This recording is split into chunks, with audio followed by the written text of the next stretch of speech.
پیش خدمت ہے دیوتا کی قسط نمبر 59۔ ناظرین، کہانی شروع کرنے سے پہلے میری آپ سب سے درخواست ہے کہ اگر میری کاوش آپ کو پسند آئے تو اس کو سبسکرائب لازمی سے کریں اور لائک اور کمنٹ ضرور کیا کریں تاکہ مجھے پتا چلے کہ آپ کو میری یہ کاوش پسند آ رہی ہے۔ اس سے ہم سب کی حوصلہ افزائی ہوتی ہے۔ تھینک یو سو مچ۔ تو آغاز کرتے ہیں دیوتا کی قسط نمبر 59 کا۔ میں کی ٹرانسمیٹر بند کرنے کے بعد میرے متعلق سوچنے لگا۔ اس کی سوچ بتا رہی تھی کہ وہ میری صلاحیتوں سے خائف ہے۔ ماسٹر سائمن نے اسے یقین دلایا تھا کہ مجھے سزائیں دی جائیں گی، لیکن میکی کو یقین نہیں آ رہا تھا۔ ماسٹروں کے گروہ میں ماسٹر یوشے کی شخصیت اتنی عظیم تھی کہ وہ صرف اس کے قاتل کو ہی نہیں بلکہ قاتل کے پورے خاندان کو نیست و نابود کر دیتے، لیکن مجھے چھوٹ دی جا رہی تھی۔ میکی جھنجھلا کر سوچ رہا تھا، میں سب سمجھتا ہوں۔ ماسٹر یوشے ٹیلی پیتھی کا ماہر تھا۔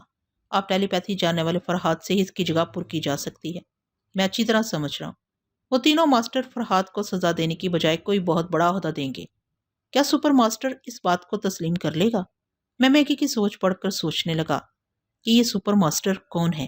اب تک 4 ماسٹر میرے علم میں آئے تھے، اب کسی 5ویں کا نام سنائی دے رہا تھا، اور وہ شاید چاروں ماسٹروں کا باس تھا، اور شاید اس لیے سپر ماسٹر کہلاتا تھا۔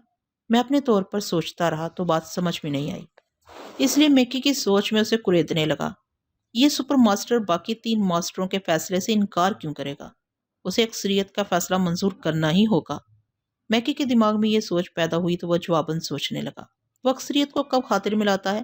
تینوں ماسٹر اس کے اشارے پر چلتے ہیں۔ ماسٹر یوشے جیسا ٹیلی پیتھی جاننے والا بھی اس کا متی و فرما بردار تھا، مگر تان یہیں پر ٹوٹتی ہے کہ سپر ماسٹر بھی شاید فرہاد کو معاف کر دے گا، کیونکہ ماسٹر یوشے کی جگہ کبھی نہ کبھی پر کرنا ہوگی، اور انہیں فرہاد سے زیادہ قابل آدمی فی الحال کہیں نہیں ملے گا۔ میں نے اس کی سوچ میں کہا، اس کا مطلب یہ ہے کہ میں بھی فرہاد کی اہمیت کو تسلیم کر رہا ہوں۔ وہ جھلا کر سوچنے لگا، فرہاد کی ایسی کی تیسی، میں 3 سال سے ماسٹروں کے لیے بڑے بڑے کارنامے انجام دے رہا ہوں۔ میں نے بڑی بڑی خطرناک مہمات سر کی ہیں، مگر اب تک مجھے کسی ماسٹر کا عہدہ نہیں ملا۔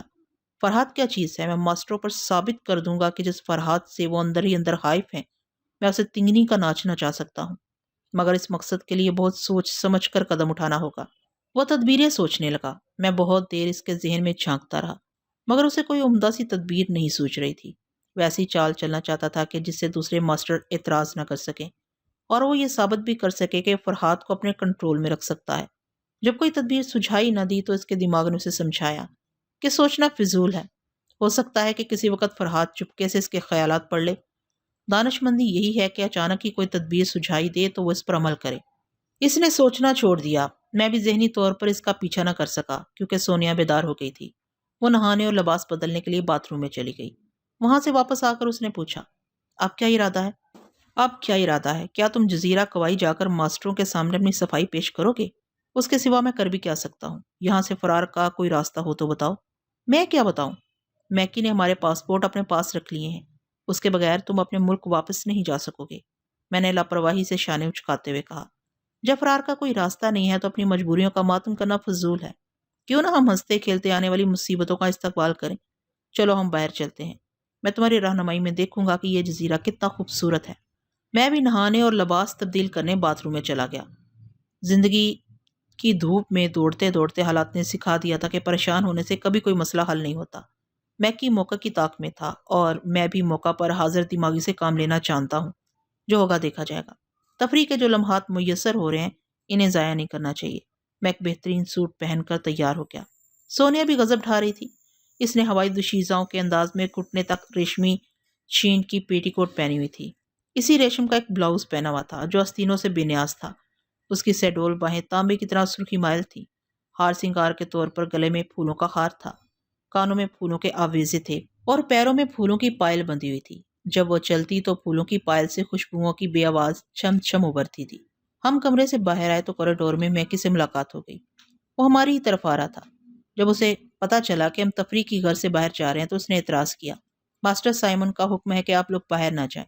آدھی رات کے بعد میں تم دونوں کو جزیرہ کوائی پہنچا دوں گا۔ میں نے اس کے چانے کو بڑے پیار سے تھپکتے ہوئے کہا، مسٹر میکی، آدھی رات کے لیے ابھی 10 گھنٹے باقی ہیں۔ آپ نے ماسٹر سے کہہ دینا کہ میں قیدی بن کر رہنے کا عادی نہیں ہوں۔ میرا جواب سن کر اس کا چہرہ غصے سے سرخ ہو گیا۔ اس کی سوچ کہہ رہی تھی کہ فرہاد کو اپنا ایک فولادی ہاتھ جماؤ تاکہ یہ ساری اکڑ بھول جائے۔ میں نے اس کی سوچ میں اسے سمجھایا، نہیں، مجھے اپنا غصہ ضبط کرنا چاہیے۔ اگر میں نے یہاں فرحات کی پٹائی کی تو یہ بات ماسٹروں کی مرضی کے خلاف ہوگی۔ اب اسے ڈھیل دینا چاہیے۔ اس نے ہمارے راستے سے ہٹتے ہوئے کہا، اگر تم خود کو سپرمین سمجھتے ہو تو پھر جاؤ، ماسٹروں سے حکم عدولی کا نتیجہ تمہارے سامنے آ جائے گا۔ میں نے سونیا کی کمر میں ہاتھ ڈالا اور سیٹی پر ایک انگریزی دھن بجاتا ہوا آگے بڑھ گیا۔ ہم ہوٹل کی ایک کار کرائے پر حاصل کر کے اس ہرے بھرے جزیرے کی سیر کرنے نکل گئے۔ سونیا مجھے تمام جگہوں کے نام بتا رہی تھی اور مختلف تفریح گاہوں اور ہوٹلوں میں لیے گھوم رہی تھی۔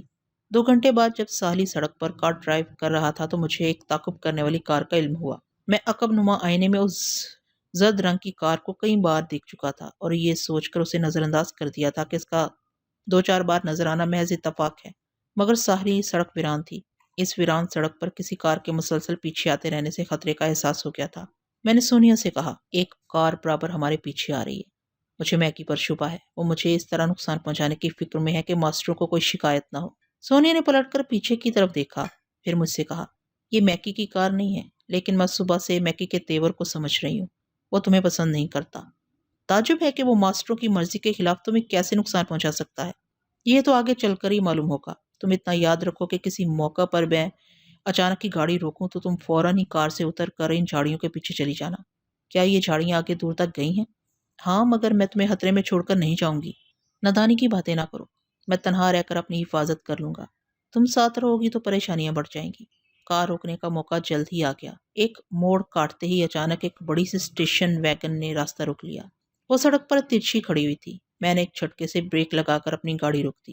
سونیا نے فوراً ہی دروازہ کھول کر باہر چھلانگ لگائی، پھر دیکھتے ہی دیکھتے جھاڑیوں کے پیچھے چلی گئی۔ سامنے ویگن کار کا دروازہ کھول کر تقریباً 6 ہٹے کٹے نوجوان باہر آئے۔ پیچھے وہ زرد رنگ کی کار آ کر رک گئی تھی۔ اس میں سے بھی 4 پہلوان نما بدماش نکلتے ہوئے نظر آئے۔ وہ سب خالی ہاتھ تھے۔ ان کے ہاتھوں میں ریوالور اور چاقو اس لیے نہیں تھے کہ میکی مجھے قتل نہیں کر سکتا تھا، وہ صرف مجھے زیر کرنا چاہتا تھا اور ماسٹروں کو بتانا چاہتا تھا کہ وہ مجھ جیسے ٹیلی پیتھی جاننے والے کو کس طرح اپنے کنٹرول میں رکھ سکتا ہے۔ واقعی میں ٹیلی پیتھی کے ذریعے کتنے بدماشوں کو اپنے قریب آنے سے روک سکتا تھا۔ ایک طرف سے کسی کو کھا لینے کے ذریعے روکتا تو دوسری طرف سے 10 بدماش مجھ پر حملہ کر دیتے، لہٰذا مجھے اپنی جسمانی قوت سے ہی کام لینا پڑا۔ ایک طرف سے حملہ ہوا تو میں دوسری طرف سے کترا کر نکل گیا۔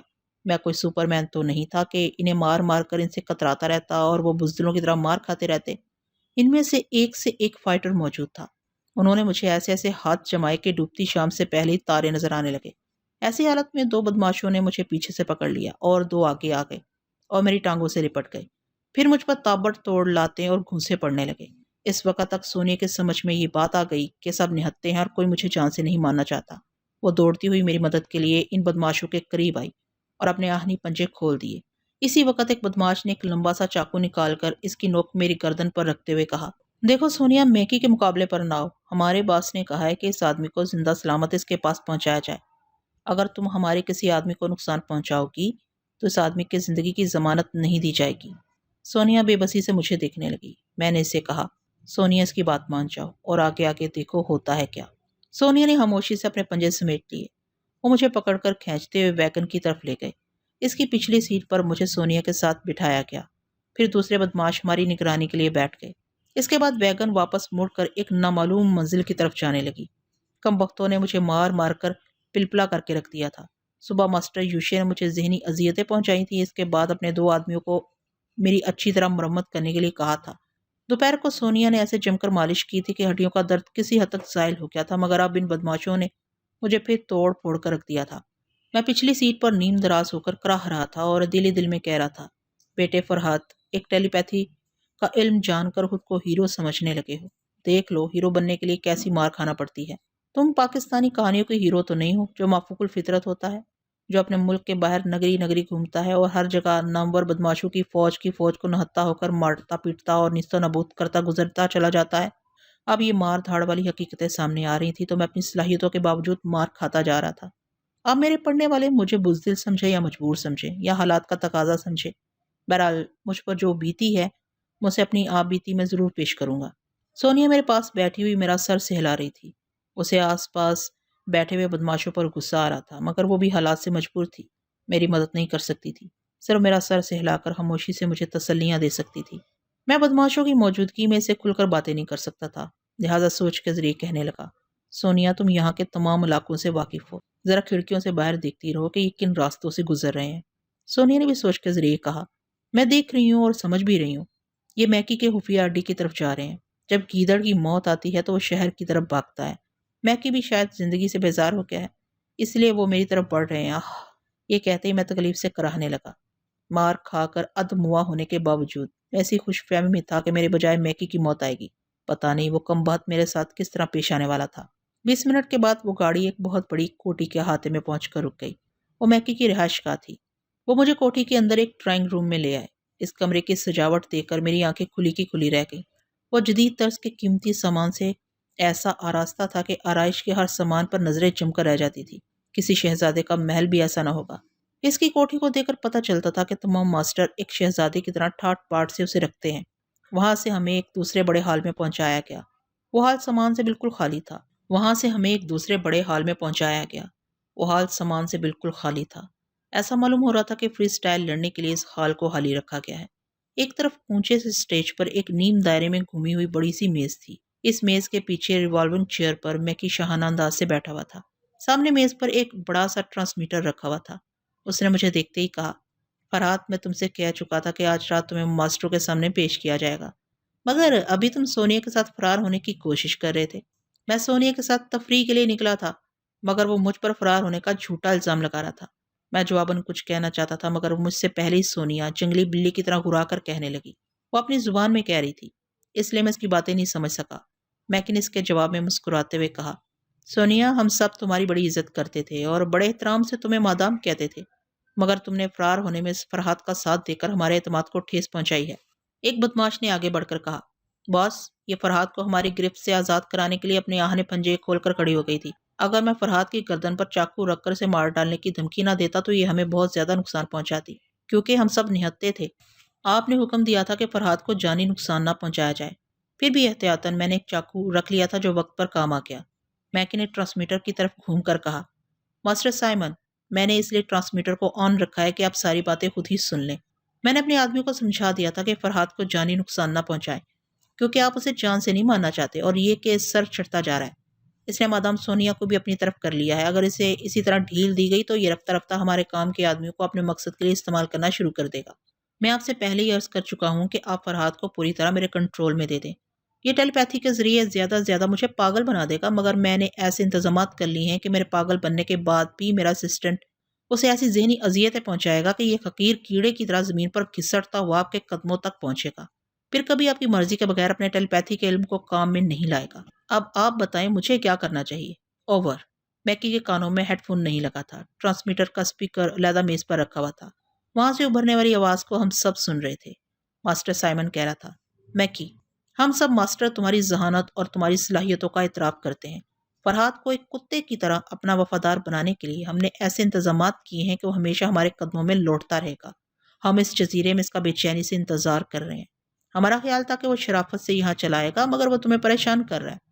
تمہیں پوری آزادی دی جاتی ہے کہ اس حبیث کو جس طرح کنٹرول کرتے ہو کرتے رہو، اور جس طرح ممکن ہو آج رات اسے اس جزیرے میں پہنچا دو۔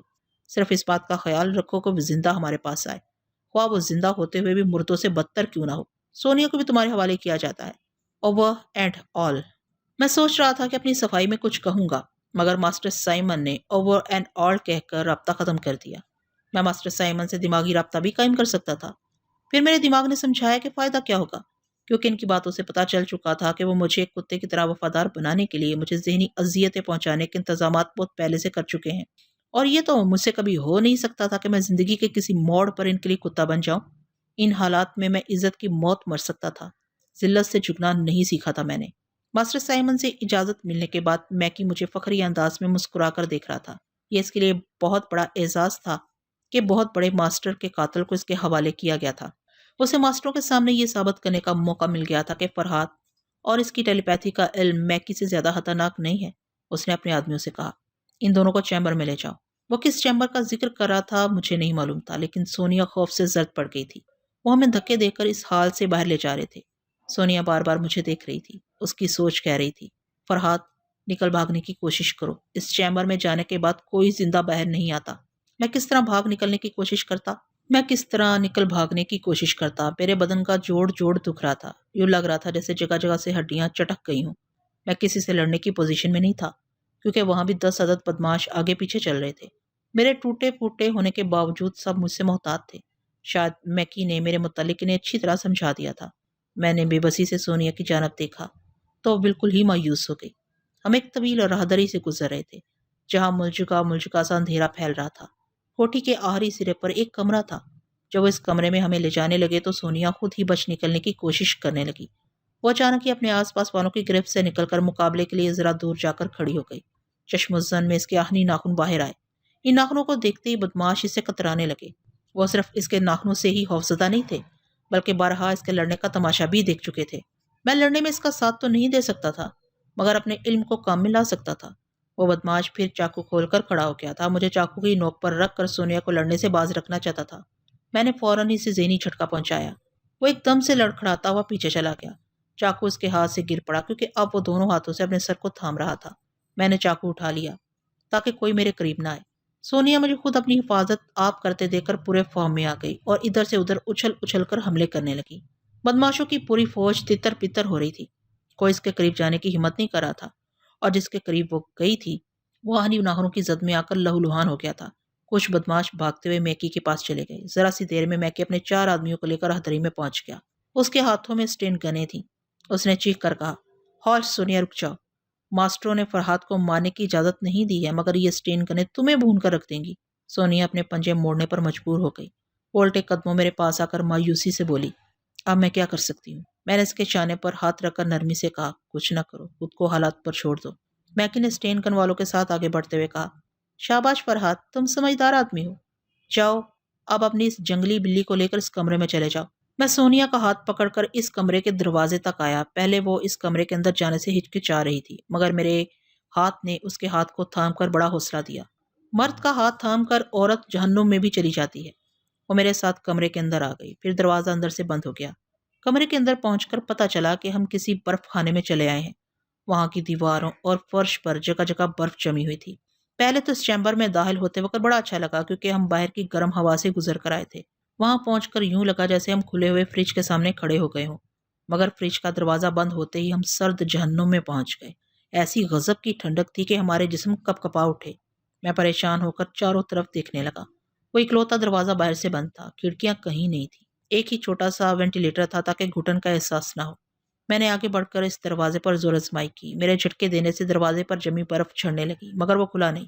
سونیا کی کپ کپاتی ہوئی آواز سنائی دی، اب ہمیں موت آ کر ہی یہاں سے نکال سکے گی۔ وہ آگے بول نہ سکی، کیونکہ شدید سردی کے باعث اس کے دانت کٹکٹا رہے تھے۔ میرا بھی یہی حال تھا۔ ہونٹ سختی سے بند کرنے کے باوجود دانت اندر ہی اندر بج رہے تھے۔ پھر میں نے بڑی مشکل سے کہا، اس طرح کھڑے رہنے سے ہم پر بھی برف جمنے لگے گی، ہمیں کچھ نہ کچھ کرتے رہنا چاہیے۔ پھر ہم دونوں اپنی ٹانگوں پر اچھلنے لگے، چیمبر کے ایک سرے سے دوسرے سرے تک دوڑنے لگے۔ ہمارے اندر برائے نام حرارت سی پیدا ہوئی، مگر ہمارے بدن کے چاروں طرف جیسے برف کا طوفان تھا۔ ایسا لگتا تھا کہ ہمیں منوں برف تلے دفن کیا جا رہا ہے۔ بدن میں حرارت پیدا نہ ہو سکی، مگر ہم تھک کر ہانپنے لگے۔ آخر ہم کتنی دیر تک دوڑ سکتے تھے اور اچھل سکتے تھے؟ وہ نڈھال سی ہو کر میرے پاس آئی اور مجھ سے کمبل کی طرح لپٹ گئی۔ مخصوص حالت میں ایک دوسرے کی قربت سے حرارت ملتی ہے، لیکن اس وقت ہم دو برفانی مجسموں کی طرح لپٹے ہوئے تھے۔ ہم جتنا زیادہ ایک دوسرے میں جذب ہونا چاہتے، اتنی ہی زیادہ سردی سے کپ کپانے لگتے۔ ذرا ہانپنے سے فرصت ملی تو وہ مجھ سے الگ ہو گئی۔ اس نے اپنے دونوں ہاتھوں کے آہنی ناخن اتار کر فرش پر پھینک دیے، پھر اپنے پیروں پر اچھلتے ہوئے اس نے میرے منہ پر ایک گھونسا رسید کیا۔ میں بھی ٹانگوں پر اچھلتے ہوئے اور پنتیرے بدلتے ہوئے جوابی حملے کرنے لگا۔ ہم دونوں دوست تھے، مگر زندگی میں ایسے موڑ بھی آتے ہیں جہاں دوست بن کر دشمنوں کی طرح ایک دوسرے کو اذیتیں پہنچانا پڑتی ہیں۔ وہ جم کر حملے کر رہی تھی اور مجھ پر کراٹے کے کرارے ہاتھ جما رہی تھی۔ اگرچہ میں صبح سے مار کھاتے کھاتے بہت کمزور ہو گیا تھا، تاہم میں نے بھی بھرپور ہاتھ جمائے۔ ہم کافی دیر تک لڑتے رہے، پھر تھک ہار کر گر پڑے۔ لڑنے کا بھی کوئی خاطر خواہ نتیجہ نہیں نکلا۔ ہمارے بدن میں چند سیکنڈ کے لیے حرارت پیدا ہوئی، اس کے بعد پھر کلفی جمنے لگی۔ وہ میرے سامنے زمین پر پڑی ہوئی ہانپ رہی تھی اور رو رہی تھی۔ میں نے اس سے کہا، تمہارے جیسی دلیر عورت کو رونا نہیں چاہیے۔ مجھے اپنی دلیری کو آزمانے کا موقع نہیں ملا، اس لیے رونا آ رہا ہے۔ وہ مجھ سے بہت کچھ کہنا چاہتی تھی، مگر ٹوٹی پھوٹی انگریزی میں اس سے زیادہ کچھ نہ کہہ سکی۔ میں اسے تسلیاں دینے لگا، لیکن ایسی تسلیوں سے کیا فائدہ حاصل ہو سکتا تھا جبکہ ہمارے سامنے نجات کا کوئی راستہ نہیں تھا۔ ویسے مجھے یقین تھا کہ میکی مجھے جان سے نہیں مارے گا۔ ایک خاص درجہ انجماد تک مجھے ذہنی اور جسمانی اذیتوں میں مبتلا کر کے میری ہمت کو پست کر دے گا، میری قوت برداشت کو کمزور بنا دے گا۔ ہاں، مجھے یقین تھا کہ میں اس چیمبر سے زندہ نکالا جاؤں گا، مگر مردوں سے بدتر ہو جاؤں گا۔ ایک حقیر دشمن بھی مجھے ٹھوکر مارے گا تو میں اس کے جواب میں ہاتھ پاؤں تک نہیں ہلا سکوں گا، اور سونیا تو شاید اس سرد جہنم کے عذاب کو برداشت ہی نہ کر سکے۔ اس کی حالت سے ظاہر تھا کہ وہ کانپتے کانپتے ہمیشہ کے لیے سرد پڑ جائے گی۔ میں اسے گھور کر دیکھنے لگا۔ ہماری نظریں ٹکرائیں تو وہ میری شعلہ بار نگاہوں کو دیکھتی ہی رہ گئی۔ میں نے محسوس کیا کہ اس کے بدن کی کپکپاہٹ میں کمی آتی جا رہی ہے۔ وہ جلدی سے اٹھ کر بیٹھ گئی۔ تم مجھے اسی طرح دیکھتے رہو، مجھے اپنے اندر ایک عجیب سی حرارت محسوس ہو رہی ہے۔ اس کی باتوں نے مجھے چونکا دیا۔ کیا مصیبت ہے کہ ایسے جان لیوا حالات میں اپنی صلاحیتوں کو بھول گیا تھا۔ دراصل صبح سے میکی نے مجھے اپنی صلاحیتوں کو آزمانے کا موقع ہی نہیں دیا تھا، اس لیے ایسی اذیتیں اٹھاتے وقت ٹیلی پیتھی کے ابتدائی مراحل کو وقتی طور پر بھول گیا تھا۔ ابتدائی مرحلہ یہ تھا کہ میں یہ علم سیکھنے کے لیے اپنے سامنے رکھی شمع کی لو کو گھورتا رہتا تھا۔ کئی ماہ کی مشقوں کے بعد اس جلتی ہوئی لو کی حرارت میرے دماغ اور میرے جسم میں سرایت کرنے لگی تھی۔ میرے پڑھنے والوں کو یاد ہوگا کہ جب پہلی بار ٹرین کا سفر کرتے وقت میں سردی محسوس کر رہا تھا تو میں نے اپنی دونوں ہتھیلیوں پر نظریں کاٹ دی تھی۔ ذرا سی دیر کے بعد سوچ کی حرارت کے ذریعے میری ہتھیلیوں تک حرارت پہنچ گئی، اور پھر وہ گرمی میرے سارے بدن کے رگ و پے میں دوڑنے لگی۔ اس وقت وہی عمل میں نے سونیا پر کیا۔ اس کے سامنے پلیتھی مار کر بیٹھنے کے بعد اس کی آنکھوں میں آنکھیں ڈال کر سوچ کے ذریعے حرارت پہنچانے لگا، اور بھاری بھرکم آواز میں کہنے لگا، سونیا، تم میری آنکھوں میں دیکھتی رہو گی اور میری نگاہوں کی حرارت محسوس کرتی رہو گی۔ اپنے بدن کو ڈھیلا چھوڑ دو اور اپنے آپ کو میری جلتی ہوئی نگاہوں کے حوالے کر دو۔ اس نے میری ہدایت کے مطابق اپنے بدن کو ڈھیلا چھوڑ دیا تھا۔ میں تنویمی عمل کے دوران خود کو بھی پرسکون محسوس کر رہا تھا، کیونکہ جو حرارت میں اسے پہنچا رہا تھا پہلے وہ میرے دماغ میں پیدا ہوتی تھی، پھر نگاہوں کے ذریعے سونیا کی طرف خارج ہوتی تھی اور سوچ کے ذریعے اسے متاثر کرتی تھی۔ وہ ماسٹر دانیال جو آگ کے شعلوں میں کھیلتا ہے، دشمنوں کو آگ کے جہنم میں جلا کر راکھ کر دیتا اور اپنی ان صلاحیتوں کی بنا پر آگ کا دیوتا کہلاتا ہے، اگر اس وقت وہ مجھے دیکھ لیتا تو آگ کی حقیقت کو سمجھ لیتا، کیونکہ وہ صرف اس آگ کو جانتا تھا جو دوسروں کو جلاتی ہے، اس آگ سے ناواقف تھا جو زندگی کے نام پر انسان کے اندر روشن رہتی ہے۔ ہم انسانوں نے زمین پر حکومت کی، سمندروں کو تسخیر کیا، آسمان کی بلندیوں پر چاند ستاروں پر کمند پھینکی، بڑے بڑے طوفانوں کے رخ موڑ دیے اور اپنی عبادت اور ریاضت سے آگ کو گلزار بنا دیا۔ خدا ہر انسان کو موقع دیتا ہے کہ وہ جدوجہد کے ذریعے اس مقام تک پہنچ جائے جہاں نمرود اور ماسٹر دانیال کی آگ سرد پڑ جاتی ہے اور اس کے اندر زندگی کے حرارت بخش شعلے پیدا ہو جاتے ہیں۔ اس وقت وہی آگ میرے اور سونیا کے درمیان روشن ہو گئی تھی۔ برفانے کی سردی کا دور دور تک پتہ نہیں تھا۔ ہم فرش پر جہاں بیٹھے ہوئے تھے وہاں آس پاس کی برف پگھل کر ہم سے دور بہہ گئی تھی۔ دور جا کر وہ پانی پھر جم رہا تھا۔ جب ہمارے اندر کافی حرارت پہنچ گئی تو میں نے میکی کے ذہن میں جھانک کر دیکھا۔ وہ کسی کمرے میں اس مشین کو آپریٹ کر رہا تھا جس کے ذریعے اس کمرے میں برف جم گئی تھی۔ میں چاہتا تو بہت پہلے ہی اس کے ذہن میں ہلچل مچا کر اس کے 12 بجا سکتا تھا، مگر پھر بھی میں یہاں آزادی حاصل نہیں کر سکتا تھا۔ وہ ایسے لوگوں کو مشین آپریٹ کرنے کے لیے بھیج دیتا جنہیں میں نے کبھی دیکھا نہیں تھا اور جن کے دماغ تک میں پہنچ نہیں سکتا تھا۔ اس لیے میں بڑے تحمل سے سرد جہنم کا عذاب برداشت کرنے کے لیے یہاں چلا آیا تھا، مگر اس جہنم کو بھی اپنے لیے اور سونیا کے لیے جنت بنا چکا تھا۔ اس وقت اس نے مشین بند کر دی تھی اور اب چیمبر کی طرف کا دروازہ کھول کر ہماری خیریت معلوم کرنے آ رہا تھا۔ میں نے سونیا سے کہا، اب بے ہوش ہونے اور پسمردہ ہونے کی اداکاری دکھاؤ، وہ ہماری طرف آ رہے ہیں۔ ہم دونوں اپنی جگہ سے اٹھ کر اس جگہ آ گئے جہاں زیادہ برف جمی ہوئی تھی۔ وہاں پہنچ کر ہم لیٹ گئے اور ہاتھوں سے برف اٹھا کر اپنے اوپر ڈالنے لگے۔ آپ پھر ناقابل برداشت سردی لگ رہی تھی۔ جس حرارت سے ہم لطف اندوز ہو چکے تھے وہ اب زائل ہو گئی تھی، مگر تھوڑی دیر کے لیے یہ عذاب تو برداشت کرنا ہی تھا۔ سونیا نے آہنی ناخنوں کو دوبارہ انگلیوں پر چڑھاتے ہوئے کہا، میں بے ہوش ہونے کی اداکاری نہیں کر سکتی، جسم کو ساکت کرنے کے باوجود کب کبھی تاری رہتی ہے۔ میں نے اسے مشورہ دیا کہ وہ کھڑی ہو کر اچھلتی کودتی رہے، چونکہ بدماشوں نے پہلے ہی مجھے توڑ پھوڑ کر رکھ دیا ہے، لہٰذا میں بے ہوش ہو جاتا ہوں۔ وہ لوگ یہی سمجھیں گے کہ مجھ میں اچھلنے کودنے کی سکت نہیں تھی، لہٰذا میں سردی برداشت نہ کر سکا اور بے ہوش ہو گیا۔ میں نے جو سوچا تھا وہی ہوا۔ جب میکی اپنے آدمیوں کے ساتھ دروازہ کھول کر اندر آیا تو سونیا کو ٹانگوں پر اچھلتے کودتے دیکھ کر حیران رہ گیا۔ میں نے میکی کی سوچ میں اسے یہی بات سمجھائی کہ سونیا ایک اچھی فائٹر ہے، گھنٹوں لڑتے رہنے اور دوڑتے رہنے کے باوجود تھکن محسوس نہیں کرتی۔ فرحات کو چونکہ پہلے سے ادموا کر کے رکھ دیا گیا تھا، اس لیے وہ سونیا کی طرح چاق و چوبند نہ رہ سکا اور ایک مخصوص نقطۂ انجماد تک پہنچنے کے بعد بے ہوش ہو گیا۔ اس کے آدمی مجھے وہاں سے اٹھا کر ایک آرام دہ کمرے میں لے گئے اور مجھے ایک بستر پر ڈال دیا۔ وہاں پہنچنے کے تھوڑی دیر کے بعد میں نے تکلیف سے کراہتے ہوئے آنکھیں کھول دی، پھر بخلانے کی اداکاری دکھاتے ہوئے چاروں طرف وحشت سے گھورنے لگا۔ میکی فاتحانہ انداز میں مسکراتے ہوئے مجھے دیکھ رہا تھا۔ کہو فرحات، کیا حال ہے؟ میں جواب دینے کی بجائے دونوں ہاتھوں سے سر کو تھام کر کراہنے لگا اور ایک نیم پاگل کی طرح بڑبڑانے لگا۔ میں مر جاؤں گا، مجھے یہاں سے نکالو، میرے اندر برف جم رہی ہے، میکی نے کہکا لگاتے ہوئے کہا۔ پاگل کے بچے، اس وقت تم سرد موت کے چیمبر میں نہیں ہو، ہوش میں آؤ، اب تم ایک آرام دہ کمرے میں ہو۔ آ آ میں بدحواسی سے ادھر ادھر سر گھما کر دیکھنے لگا۔ میکی نے بڑی صفاقی سے کہا، تم ذرا اچھی طرح ہوش و حواس میں آ جاؤ، اس کے بعد تمہیں پھر اسی چیمبر میں پھینک دیا جائے گا۔ میں دہشت سے تھر تھر کانپنے لگا۔ نہیں نہیں، میں مرنا نہیں چاہتا، مجھے چیمبر میں نہ بھیجو، تم ماسٹر یوشے سے زیادہ خطرناک ہو۔ میں تم پر ٹیلی پیتھی کا علم نہیں آزما سکتا، میں سمجھ گیا کہ تم میری طرف سے دی ہوئی ذہنی اذیتوں میں مبتلا ہو جاؤ گے، مگر تمہارے ایسے ماتحت میری بوٹیاں نوچتے رہیں گے جن کے دماغ تک میں نہیں پہنچ سکتا۔ وہ فاتحانہ انداز میں کہکے لگانے لگا۔ فرحات، تم واقعی سمجھدار ہو، جب سے تمہیں چیمبر میں بھیجا گیا ہے میں اس انتظار میں تھا کہ ٹیلی پیتھی کے ذریعے مجھے پاگل بناؤ گے۔ میں ذہنی طور پر مفلوج ہونے کے لیے بالکل تیار بیٹھا ہوا تھا۔ میں ایسا ضدی آدمی ہوں کہ جس بات کا تہیہ کر لیتا ہوں اسے انجام تک پہنچانے کے لیے جان بوجھ کر موت کو بھی دعوت دیتا ہوں۔ مگر تم واقعی سمجھدار ہو، تم نے مجھے ذہنی اذیتوں میں مبتلا کرنے کی فضول سی کوشش نہیں کی۔ اب جبکہ تم ایک کمزور چوہے کی طرح سرد چیمبر کے چوہے دان میں آ گئے ہو تو میں تمہارے ساتھ ذرا نرمی سے پیش آؤں گا، مگر اتنی نرمی سے نہیں کہ تم پھر فرار ہونے کی کوشش کرو۔ میں نے سہمے ہوئے انداز میں ہاتھ ہلاتے ہوئے کہا، نہیں نہیں، اب میں فرار ہونے کے متعلق سوچ بھی نہیں سکتا۔ تمہارے آدمیوں نے مجھے اس قابل نہیں چھوڑا ہے کہ میں بغیر سہارے کے چل سکوں۔ میں تمہارے رحم و کرم پر ہوں، تم جو کہو گے میں اسے انکار نہیں کروں گا۔ مجھے یہ سن کر خوشی ہوئی۔ ایک دوست کی طرح ہاتھ ملاؤ۔ میں نے مسافے کے لیے ہاتھ بڑھایا، اس نے مسافے کے دوران میرے ہاتھ کو پوری قوت سے دبا ڈالا۔ میں چیخ کر اٹھ بیٹھا۔ اسے یقین ہو گیا کہ میں جسمانی طور پر بالکل ہی کمزور ہو گیا ہوں۔ اس نے ہنستے ہوئے کہا، سوری، میں بھول گیا تھا کہ اب میں کیسے کمزور کتے سے مسافہ کر رہا ہوں جو ہمیشہ ہمارے قدموں میں لوٹتا رہے گا۔ مجھے اس کی یہ گالی بھی برداشت کرنی پڑی۔ میں خواہ غیرت مند بن کر کام نہیں بگڑنا چاہتا تھا۔ اس کے سامنے جھک کر میں اس کے ہاتھ کو سہلانے لگا جسے اس نے اپنی دانست میں پیس کر رکھ دیا تھا۔ میں چاہتا تھا کہ وہ اسی غلط فہمی میں مبتلا رہے۔ وہ بہت خوش نظر آ رہا تھا۔ خوشی کی بات ہی تھی، اس گروہ کا سب سے عظیم ماسٹر یوشے میرے ہاتھوں پریشان رہتا تھا، اور میرے ہاتھوں مارا گیا تھا۔ دوسرے تمام ماسٹر مجھے ناقابل شکست سمجھ رہے تھے۔ ایسے وقت میں میکی مجھے شکست دے کر بہت بڑا اعزاز حاصل کرنے والا تھا۔ ہو سکتا ہے کہ اسے ماسٹر یوشے کی خالی جگہ مل جاتی، اس لیے اس کی خوشی کا کوئی ٹھکانہ نہیں تھا۔ آدھی رات تک میرا بہت خیال رکھا گیا، مجھے اچھے سے اچھا کھانا دیا گیا، پینے کے لیے عمدہ برانڈ کی وسکی پیش کی گئی، مگر میں نے انکار کر دیا۔ اعلیٰ کوالٹی کے سگریٹ بھی پیش کیے گئے۔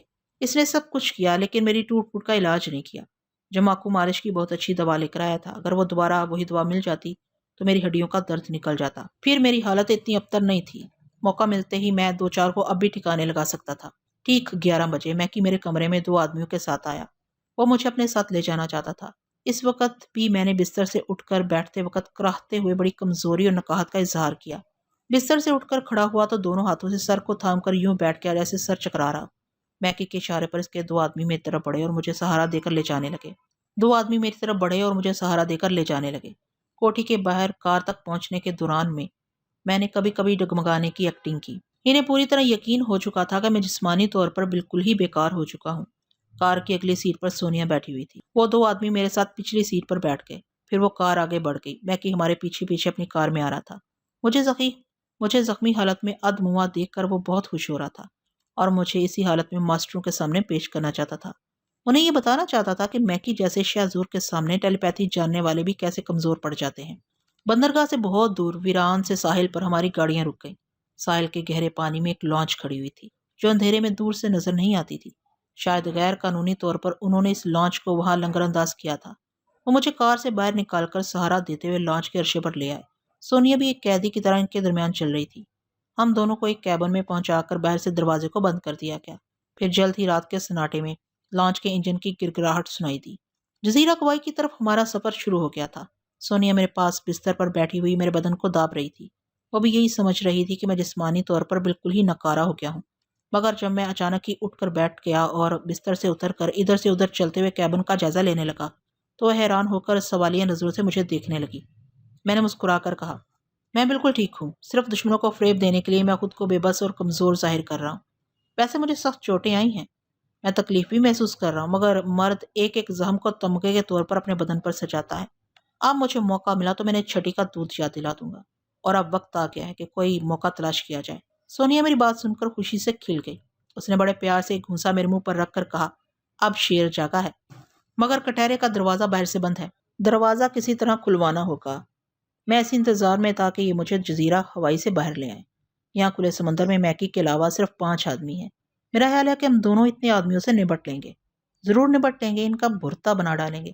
پھر یہ لانچ ہمارے قبضے میں آ جائے گی، ہم اس کا رخ موڑ کر کسی دوسرے ملک کی بندرگاہ تک پہنچ جائیں گے۔ کیا تم جہاز رانی کے علم سے واقف ہو؟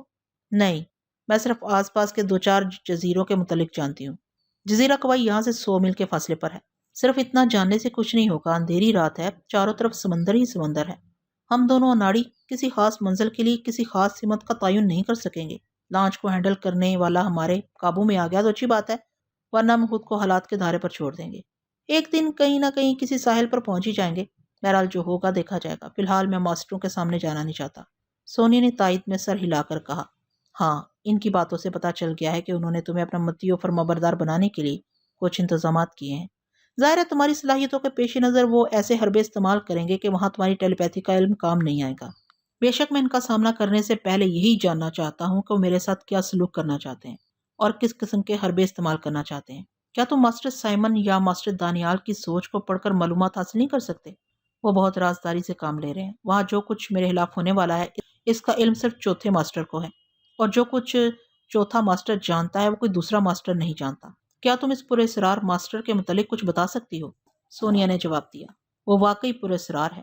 ہم مادام کہلانے والی عورتیں ان ماسٹروں کی میٹنگ میں کئی بار شریک ہو چکی ہیں، مگر ہم نے اس چوتھے ماسٹر کی آواز کبھی نہیں سنی۔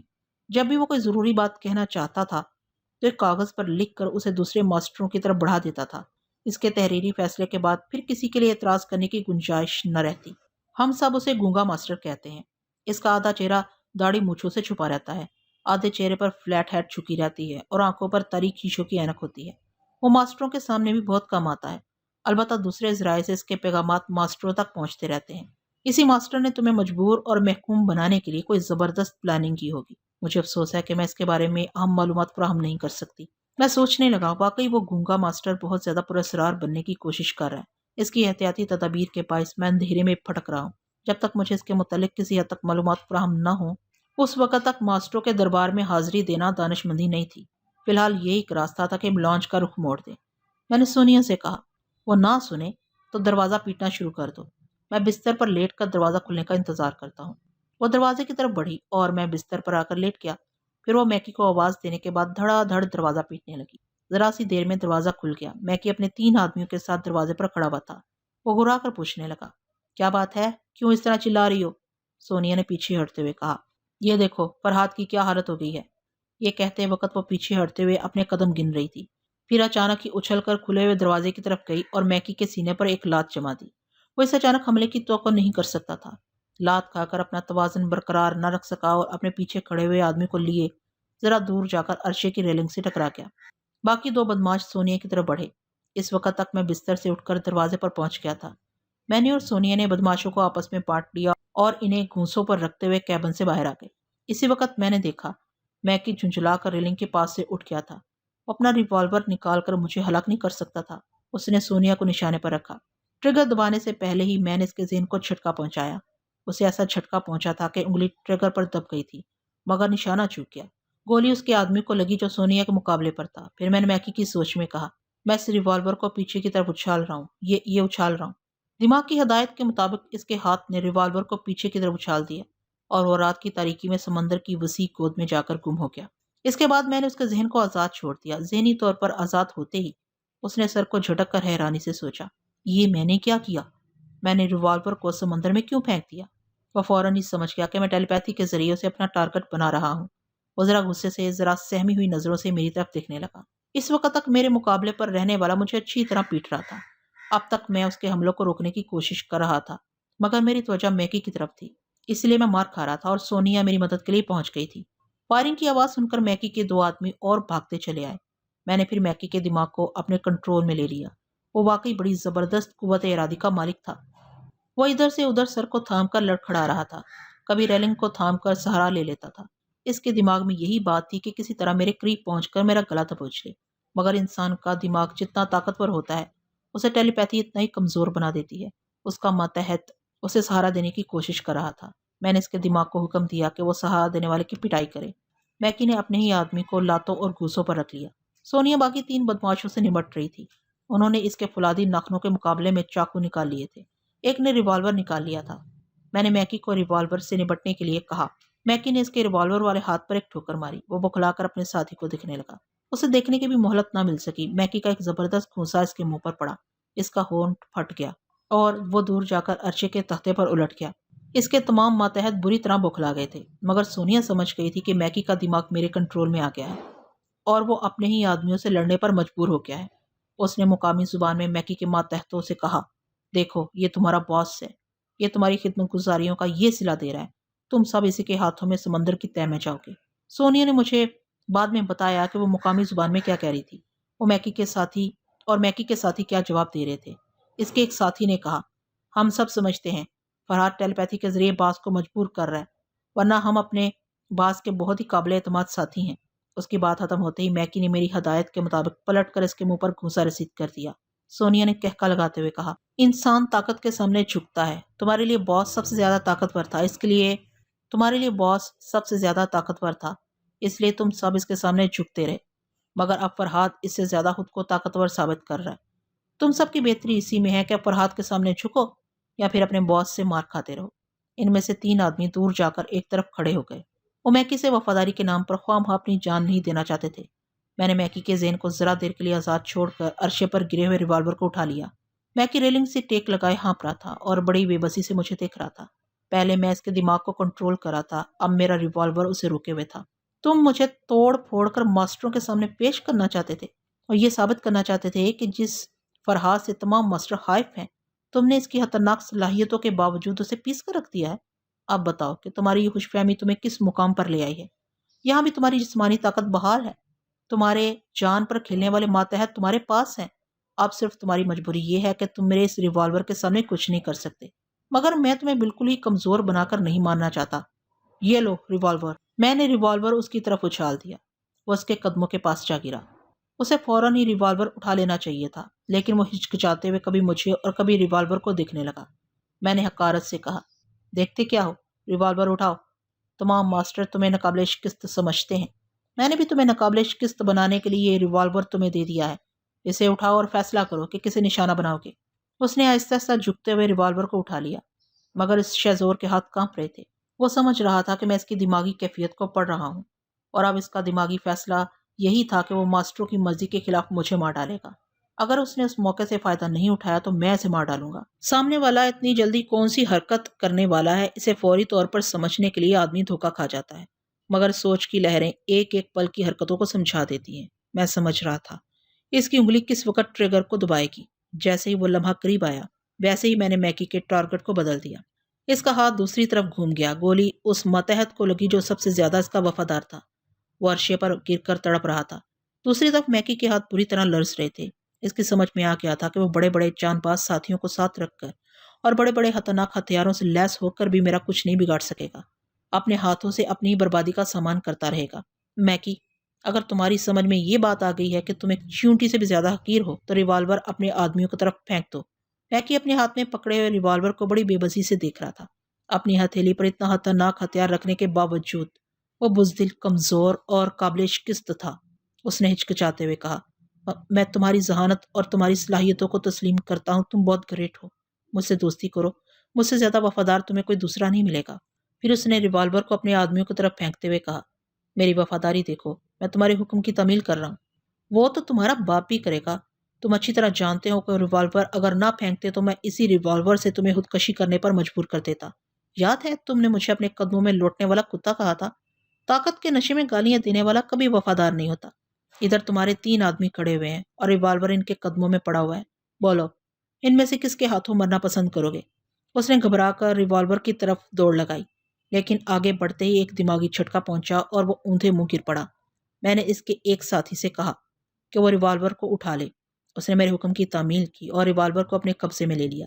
میکی جلدی سے اٹھ کر کھڑا ہو گیا، پھر سہمے ہوئے انداز میں پیچھے ہٹتے ہوئے ریلنگ سے جا ٹکرایا۔ کہاں بچ کر جاؤ گے میکی؟ مجھے بے بس کرنے والے، تمہارے چاروں طرف سمندر ہے، یا تو چھلانگ لگا دو یا پھر اپنے ہی آدمی کے ہاتھوں مرنے کے لیے تیار ہو جاؤ۔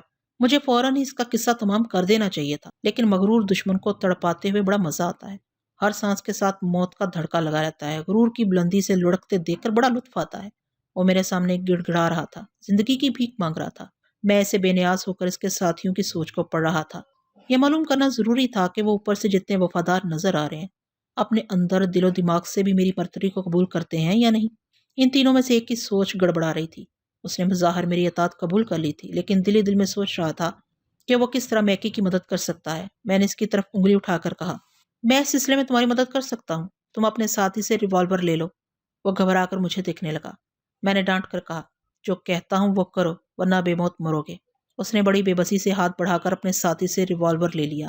میں نے اس کے ساتھیوں کو مخاطب کرتے ہوئے کہا، تم سب اچھی طرح جانتے ہو کہ میں انسانی ذہن کی چھپی ہوئی باتیں پڑھ لیتا ہوں۔ ابھی تمہارا یہ ساتھی اپنے دماغ میں چھپ کر میرے خلاف سوچ رہا تھا اور میکی کی مدد کرنا چاہتا تھا۔ اب ریوالور اس کے ہاتھ میں آ گیا ہے، یہ اپنے باس کی مدد کرے گا۔ نہیں، میں ریوالور نہیں چلاؤں گا۔ وہ بڑی بے بسی سے گگیانے لگا۔ چلاؤ، میں نے اس کے دماغ میں چیخ کر کہا۔ تمہارا ٹارگٹ سامنے ہے اور تمہاری انگلی ٹریگر کو دبا رہی ہے۔ اس کی انگلی نے ٹریگر دبا دیا۔ فائر کی آواز گونجی۔ میکی اپنے سینے کو تھام کر عرشے پر گر پڑا۔ دوسری طرف فائر کرنے والے کے ہاتھ سے ریوالور گر پڑا تھا۔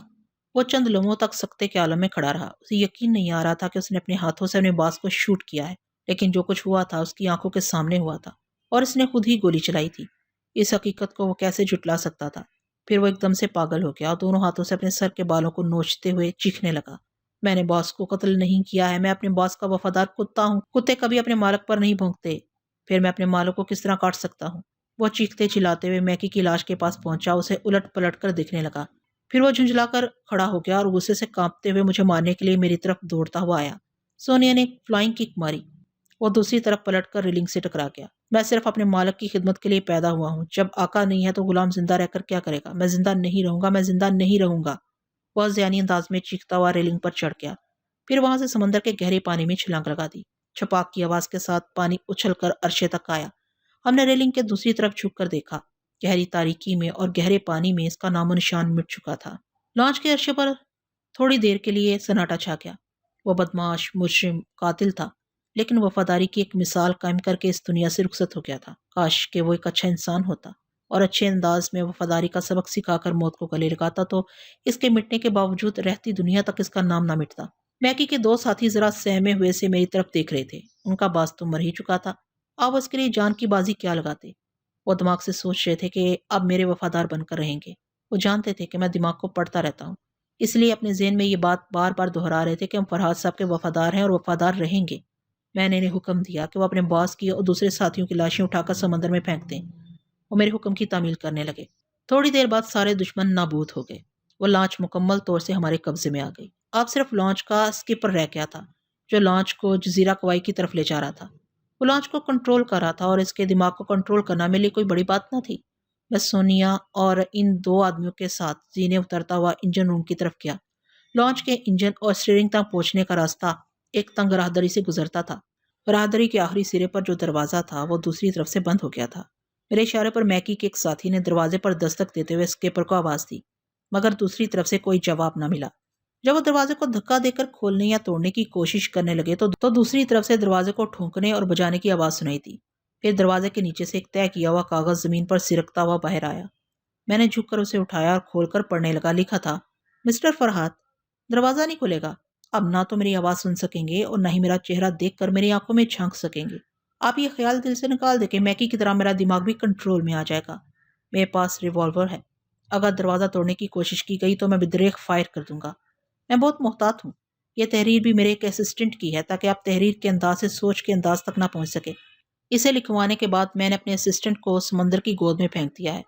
اب آپ اپنی سی کوشش کرتے رہیں۔ یہ لانچ بہرحال میں جزیرہ کوائے کے ساحل تک پہنچ کر رہے گی۔ خط پڑھ کر میں نے میکی کے ایک ساتھی کو دیا۔ وہ اسے پڑھ کر سونیا کو اس کی زبان میں سمجھانے لگا۔ سونیا اس سچویشن کو سمجھ کر میرا منہ تکنے لگی۔ میں نے مایوسی کا اظہار کیا۔ اتنی جلدی دماغ کام نہیں کر سکتا تھا۔ اسکیپر تک پہنچنے کے لیے کوئی ایسی تدبیر سوچنی تھی کہ وہ زندہ یا مردہ ہمارے ہاتھ آ جائے، لیکن لانچ کو کوئی نقصان نہ پہنچے۔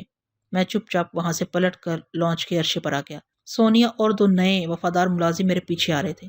میں نے ایک ملازم کو انجن روم کے دروازے کی طرف واپس بھیج دیا تاکہ وہ نگرانی کرتا رہے اور اسکیپر کو کسی طرح بولنے پر مجبور کرتا رہے۔ جب وہ چلا گیا تو میں نے دوسرے ملازم سے پوچھا، اب تم ہی اس لانچ کے بارے میں بتا سکتے ہو، کوئی ایسا دوسرا راستہ ہے کہ جہاں سے میں اسکیپر تک پہنچ سکوں؟ صرف ایک راستہ ہے، مگر وہ خطرناک ہے۔ آپ میرے ساتھ آئیں، میں آپ کو بتاتا ہوں۔ میں اور سونیا اس کے پیچھے چلنے لگے۔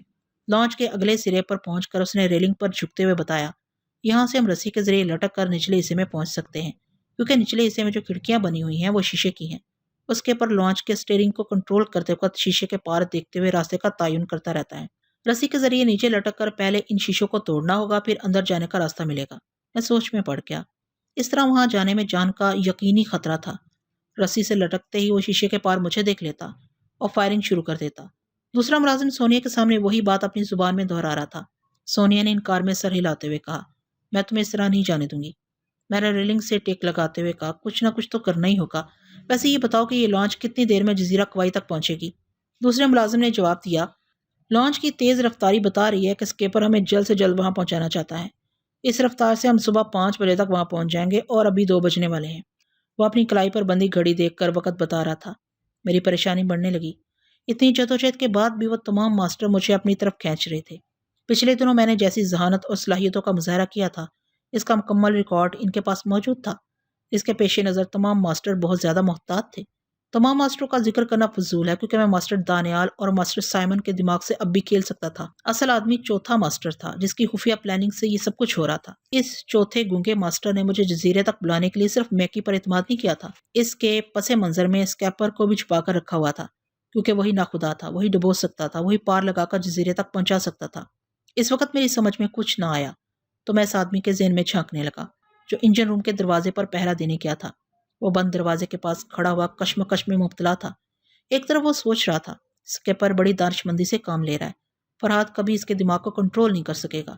اگر اس نے جزیرہ کوئی تک پہنچا دیا تو میں غدار کہلاؤں گا۔ اگر میں نے اسکیپر کو بولنے پر مجبور نہ کیا اور اس کا اعتماد حاصل کر لیا تو غداری کے الزام سے بچ جاؤں گا۔ اس کی دوسری سوچ نے کہا، یہ بھی تو سوچو کہ فرحات کیسا چال باز ہے۔ دوپہر سے آدھی رات تک بیمار اور کمزور بن کر میکی جیسے شاطر کو بیوقوف بناتا رہا۔ اس وقت بھی وہ مجبور اور بے بس نظر آ رہا ہے، مگر مجھے میکی کی طرح بیوقوف نہیں بننا چاہیے۔ یہ ٹیلی پیتھی جاننے والا جزیرے تک پہنچتے پہنچتے بھی کوئی زبردست چال ضرور چلے گا۔ پھر وہ سوچتے سوچتے گھبرا گیا۔ وہ ایسی دوہری باتیں کیوں سوچ رہا ہے؟ فرحات ضرور اس کی سوچ پڑ رہا ہوگا۔ یہ سوچتے ہی اس نے اپنے دونوں کانوں کو پکڑ لیا اور سوچ کے ذریعے منت و سماجت کرنے لگا۔ فرحات صاحب، مجھے معاف کر دیجیے، میرے دل میں آپ کے لیے کھوٹ نہیں ہے۔ ہر انسان کو اپنی زندگی عزیز ہوتی ہے، اس لیے مجھے بھی اپنی جان پیاری ہے۔ میں آپ کے پاس رہوں یا ماسٹروں کے پاس، میری جان سلامت رہنی چاہیے۔ جان رہے گی تو آخر دم تک اپنی جان کی حفاظت کرنے والے کے ساتھ وفاداری کرتا رہوں گا۔ تمہارا نام کیا ہے؟ میرا نام میکانا ہے۔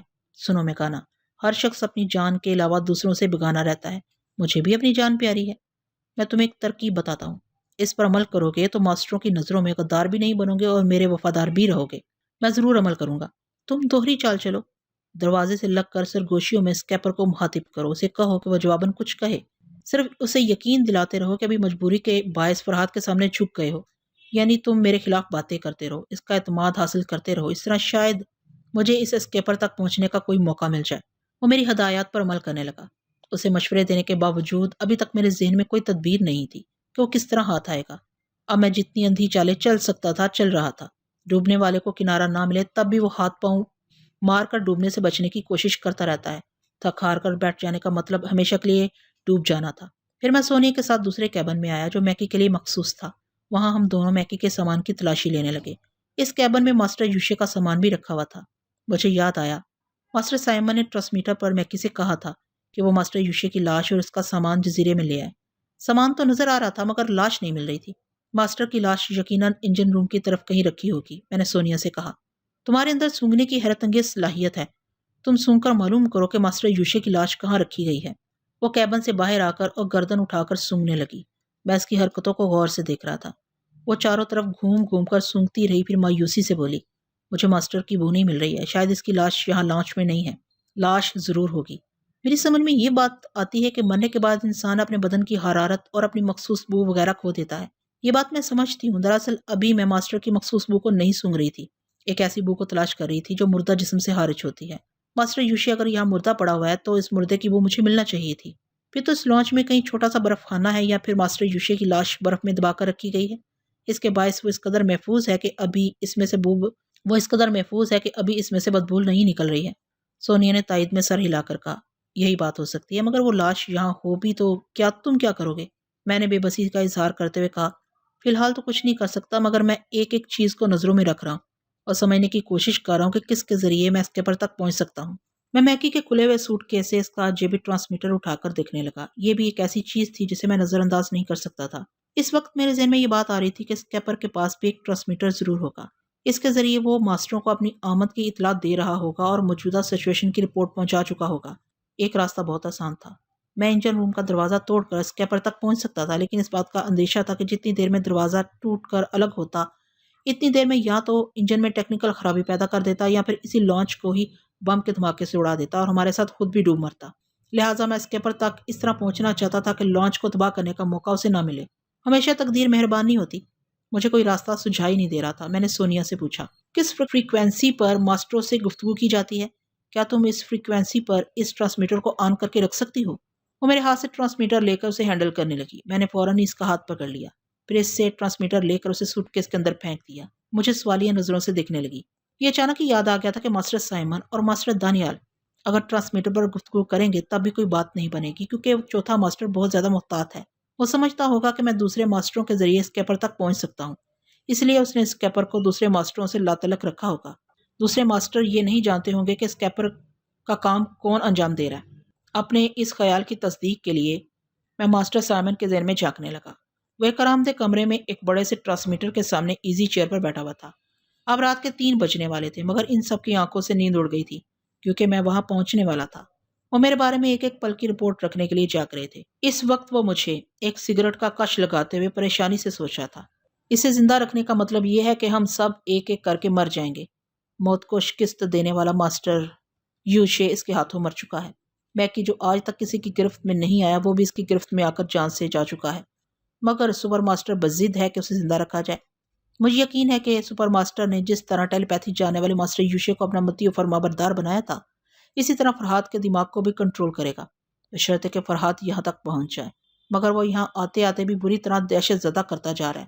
مجھے یقین نہیں آتا وہ آسانی سے یہاں پہنچ جائے گا۔ میں نے اس کی سوچ میں کہا، مجھے سپر ماسٹر کی پلاننگ پر بھروسہ کرنا چاہیے، وہ کبھی ناکام نہیں ہوتا۔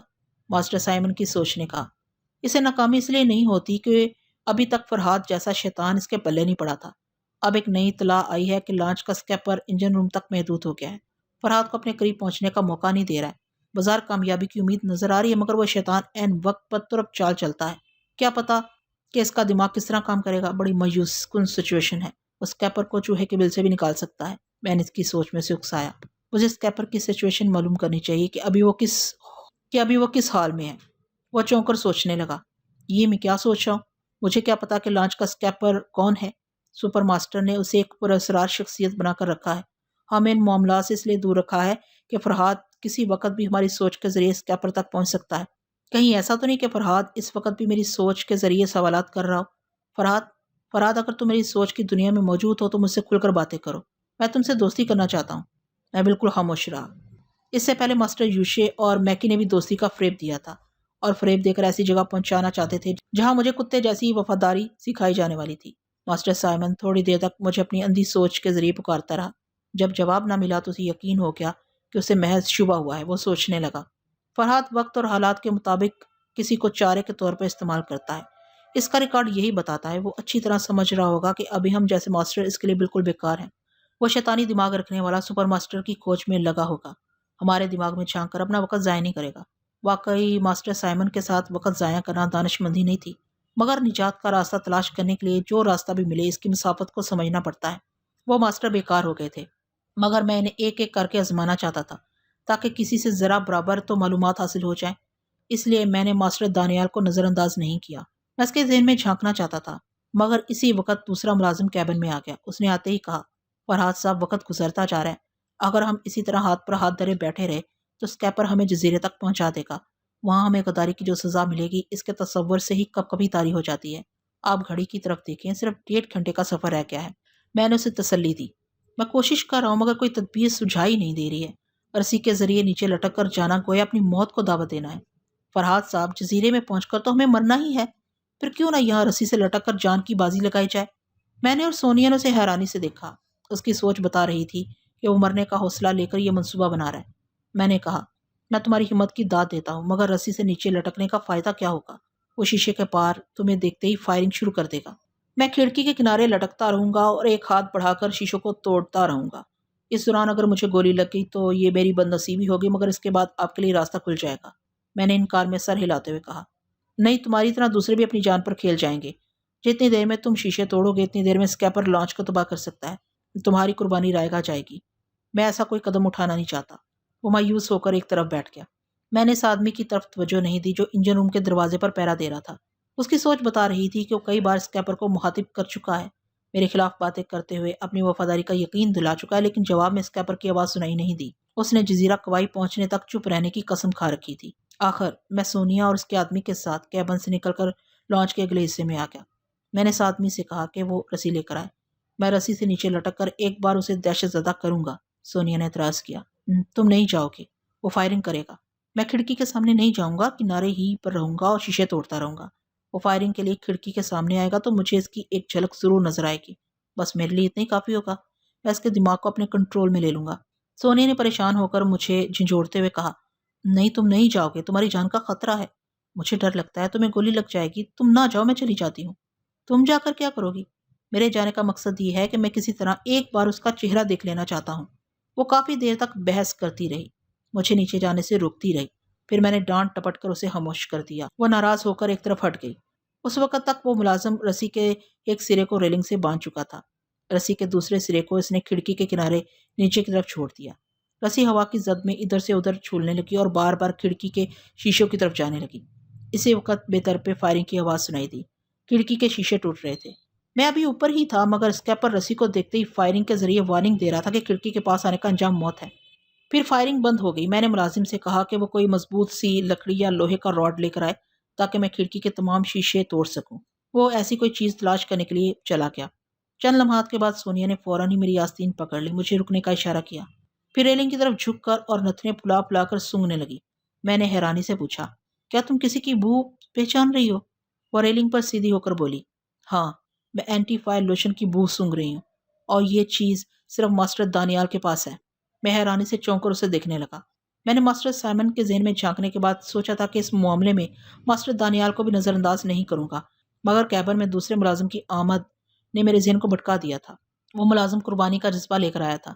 اسی جذبے کے تحت میں یہاں رسی سے لٹکنے آ گیا تھا۔ بہرحال میں نے فوراً ہی ماسٹر دانیال کے ذہن میں جھانک کر دیکھا۔ واقعی ماسٹر دانیال انجن روم میں موجود تھا۔ اس وقت وہ اپنے بدن کے کپڑے اتار کر اینٹی فائر لوشن کی مالش کر رہا تھا اور سوچ رہا تھا۔ پر اس رسی کے لٹکنے کا مطلب یہ ہے کہ فرحاد جان پر کھیلنے کے لیے تیار ہو گیا ہے۔ مجھے بھی اب تیار رہنا چاہیے۔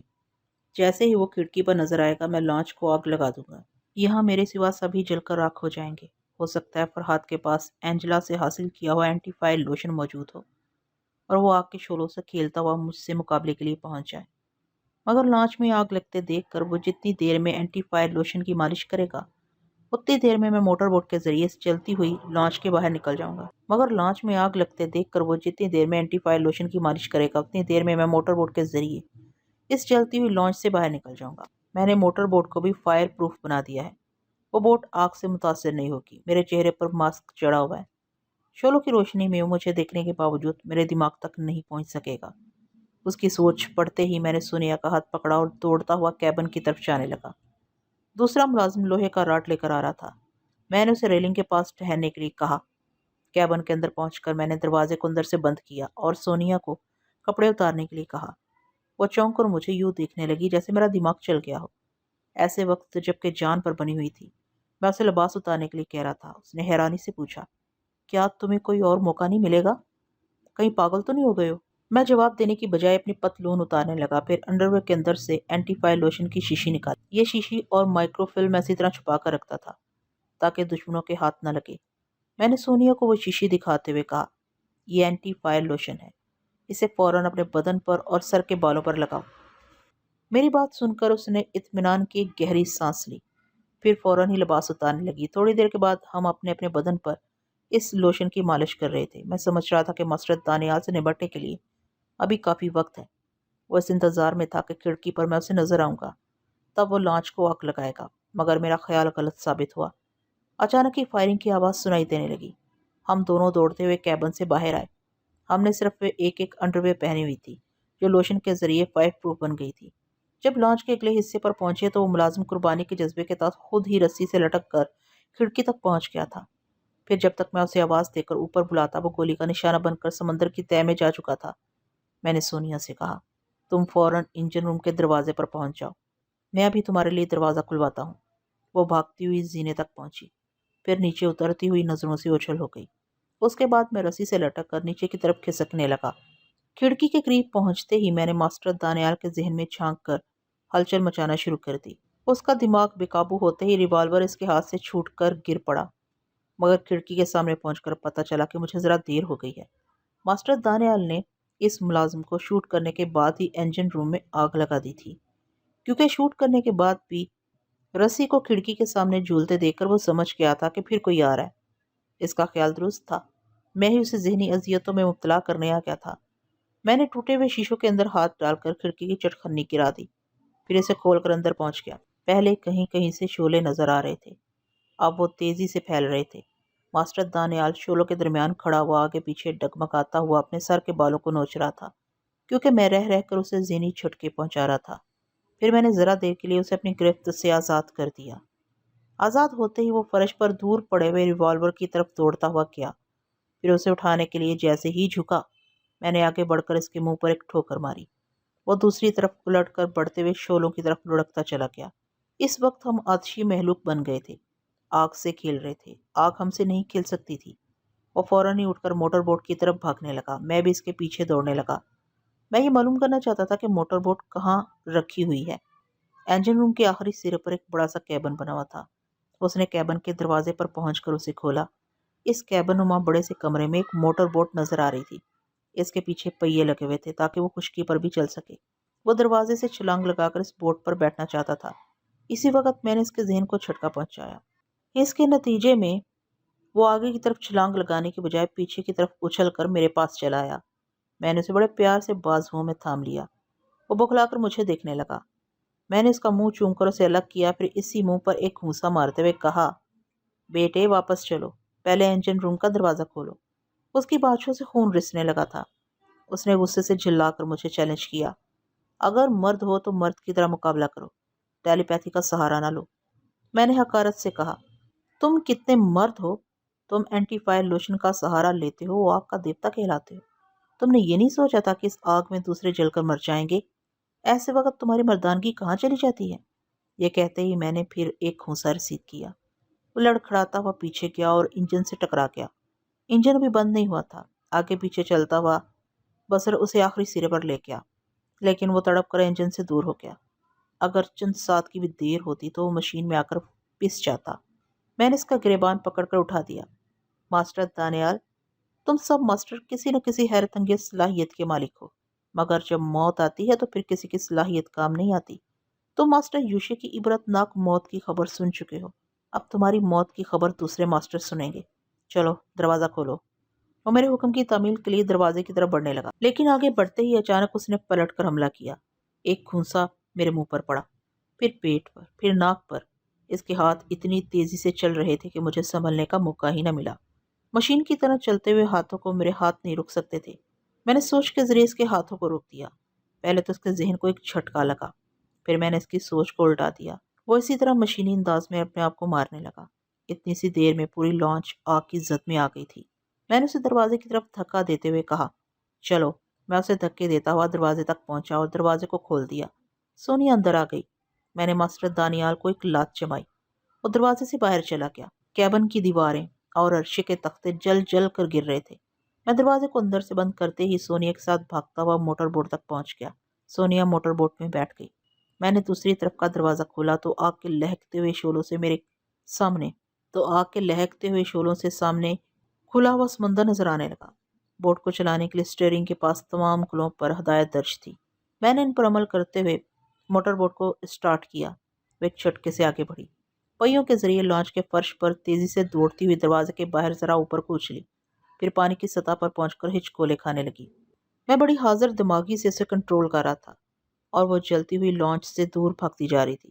فی الحال تو یہی بات ذہن میں تھی کہ لانچ کے تختے، لوہے کے ٹکڑے اور دوسری چیزیں دھماکے کے بعد اڑتی ہوئی ہم تک نہ پہنچے۔ جب ہم بہت دور نکل گئے تو میں نے ماسٹر دانیال کی خیریت معلوم کی۔ وہ بدحواسی میں بھاگتا پھر رہا تھا۔ کئی بار جلتے ہوئے تختے اوپر آ گرے، کبھی وہ زخمی ہوا، کبھی بچ کر نکل گیا۔ مگر بچ کر کہاں جا سکتا تھا؟ لانچ کے باہر سمندر تھا۔ لانچ کی آگ اسے جلا نہیں رہی تھی لیکن اپنے ساتھ اسے ڈبونے والی تھی۔ پھر زوردار آواز میں دو چار دھماکے ہوئے۔ رات کی تاریکی میں دور تک اڑتے ہوئے شعلے نظر آ رہے تھے اور سمندر کے نمکین پانی میں پہنچ کر بجھ رہے تھے۔ لانچ کا آہنی ڈھانچہ سمندر کی تہہ میں بیٹھتا جا رہا تھا اور وہ ماسٹر دانیال جو آگ کا دیوتا کہلاتا تھا وہ بھی پانی کے اندر بجھتا جا رہا تھا۔ تھوڑی دور جانے کے بعد میں نے سونیا سے پوچھا، کیا تم بتا سکتی ہو کہ ہم کدھر جا رہے ہیں؟ سونیا نے چاروں طرف گھورتے ہوئے کہا، ہم کہیں نہیں جا رہے ہیں، یہ موٹر بوٹ ہمیں پتہ نہیں کہاں لے جا رہی ہے۔ اس کا مطلب ہے کہ یہ اندھا سفر شروع ہو چکا ہے۔ ہم نے پہلے ہی سوچ لیا تھا کہ دشمنوں سے نجات ملے گی تو ہم کسی منزل کا تعین نہیں کر سکیں گے۔ سونیا نے پریشان ہو کر کہا، اگر یہ اندھا سفر لانچ کے ذریعے ہوتا تو ہمیں زیادہ پریشان نہ ہونا پڑتا، مگر اس موٹر بوٹ کا ایندھن ہمیں کتنی دور لے جا سکے گا؟ یہاں آس پاس جتنے جزیرے ہیں وہ ایک دوسرے سے 50 یا 100 میل کے فاصلے پر ہیں۔ ابھی کیا وقت ہوا ہوگا؟ ہم گھڑی دیکھنے کی بجائے موٹر بوٹ کو دیکھنے لگے، کیونکہ ہمارے پاس گھڑی نہیں تھی، ہمارے پاس ہمارا لباس بھی نہیں تھا۔ ہمارے چاروں طرف سمندر تھا اور دور، بہت دور، مشرق کی طرف صبح قذب کی دھندلاہٹ نظر آ رہی تھی، یعنی تھوڑی دیر بعد صبح ہونے والی تھی۔ ہم مجبوری کے عالم میں صرف سوچتے جا رہے تھے کہ موٹر بوٹ کا ایندھن ختم ہو جائے گا تو پھر ہم کیا کریں گے؟ کچھ نہیں کر سکیں گے۔ ایندھن سے خالی موٹر بوٹ لہروں کے رحم و کرم پر بہتی چلی جائے گی۔ سونیا نے میرا بازو تھام کر کہا، اگر ایسا ہوا تو ہم بھوکے پیاسے مر جائیں گے۔ ہمارے پاس کھانے پینے کا بھی کچھ سامان نہیں ہے اور ہم سمندر کا کھارا پانی نہیں پی سکیں گے۔ یہ تو میں بھی سمجھ رہا تھا کہ کیسی کیسی مصیبتیں نازل ہوں گی۔ ہم آسمان سے گر کر کھجور میں اٹک گئے تھے۔ اب کھجور سے گر کر شاید ببول کی جھاڑیوں میں پہنچنے والے تھے۔ میری زندگی بھی عجیب ہے، جس راستے پر قدم بڑھاتا ہوں وہاں نت نئی مصیبتیں سلامی دینے کے لیے کھڑی رہتی ہیں۔ اب ہم اس سے زیادہ کیا کر سکتے تھے کہ چپ چاپ موٹر بوٹ میں بیٹھے رہتے۔ مشرق کی سمت جہاں صبح قذب صبح صادق میں بدل رہی تھی، اسی سمت میں موٹر بوٹ کو لیے جا رہا تھا۔ صبح کی روشنی کچھ اور بڑھی تو بیچ سمندر میں اچانک ہی اونچے اونچے سے ٹیلے اور ہریالی نظر آنے لگی۔ سونیا نے خوش ہو کر کہا، وہ دیکھو ہماری تقدیر ساتھ دے رہی ہے، ہم کسی جزیرے کے ساحل پر پہنچ رہے ہیں۔ تم نے تو کہا تھا کہ یہاں سے دوسرے جزیرے 50 یا 100 میل کے فاصلے پر ہیں، پھر ہم کسی جزیرے کے قریب اتنی جلدی کیسے پہنچ گئے؟ میری باتیں سن کر وہ سوچ میں پڑ گئی۔ وہ تباہ ہونے والی لانچ ہمیں جزیرہ کوائی کے قریب لے جا رہی تھی، اس لحاظ سے ہم اس وقت جزیرہ کوائی کے ساحل کو دیکھ رہے تھے۔ میں نے موٹر بوٹ کا انجن بند کر دیا، پھر پریشان ہو کر کہا، سونیا تم جزیرہ کوائی پہلے بھی کئی بار آ چکی ہو، کیا تم دور سے اس ساحل کو نہیں پہچان سکتی؟ وہ پوری توجہ سے دور ساحل کی طرف دیکھنے لگی۔ تھوڑی دیر بعد انکار میں سر ہلا کر کہنے لگی، ہم لانچ کے ذریعے جس ساحل پر اترتے تھے یہ وہ ساحل نہیں ہے، ہو سکتا ہے کہ اسی جزیرے کا کوئی دوسری طرف کا حصہ ہو۔ اگر ایسا ہے تو ہم بری طرح اسی جال میں پھنسنے والے ہیں جسے دور بھاگنے کے لیے جدوجہد کرتے رہے ہیں۔ میں بڑی تیزی سے سوچ رہا تھا کہ مجھے ساحل کے قریب جانا چاہیے یا نہیں۔ اس ساحل سے دور جانے کا مطلب یہی تھا کہ ہم بہت دور نہیں جا سکتے تھے۔ ایندھن ختم ہو جاتا اور ہم بھوکے پیاسے موٹر بوٹ میں پڑے رہتے۔ میں نے سونیا سے کہا، اب یہ کوئی سا بھی جزیرہ ہو، ہم اس کے ساحل پر اترنا ہی ہوگا۔ کھلے سمندر میں بے بسی کی موت مرنے سے بہتر ہے کہ ہم زندگی کے لیے لڑتے مریں۔ یہ کہہ کر میں نے موٹر بوٹ سٹارٹ کر دی اور اس کا رخ ساحل کی طرف کر دیا۔ ساحل پر ہریالی کے درمیان جا بجا ابھری ہوئی چٹانیں بھی تھی۔ جب ہم موٹر بوٹ کا انجن بند کر کے ساحل پر اترے تو دن کا اجالا اچھی طرح پھیل گیا تھا۔ وہاں کے سناٹے میں دور، بہت دور کتنی ہی موٹر بوٹوں کی آوازیں سنائی دے رہی تھیں۔ میں نے دوبارہ موٹر بوٹ سٹارٹ کی، اسے خشکی پر ڈرائیو کرتے ہوئے ایک بڑی سی چٹان کے پیچھے لے جا کر چھپا دیا۔ پھر ہم دونوں اسی چٹان کی آڑ سے دور دور تک نظریں دوڑانے لگے۔ تھوڑی دیر بعد سمندر کی سطح پر بہت دور تک کتنی ہی موٹر بوٹ دوڑتی ہوئی نظر آنے لگی۔ انہیں گننا بہت مشکل تھا کیونکہ وہ ہمارے دونوں طرف سے دور تک پھسلتی ہوئی اور ادھر سے ادھر مچھلیوں کی طرح تیرتی ہوئی نظر آ رہی تھیں۔ ہر بوٹ میں 2 آدمی تھے، ایک ڈرائیو کرنے والا تھا، دوسرا سٹین گن لیے ہوئے تھا۔ میرے اندازے کے مطابق وہ 100 سے اوپر تھے۔ پوری ایک فوج تھی۔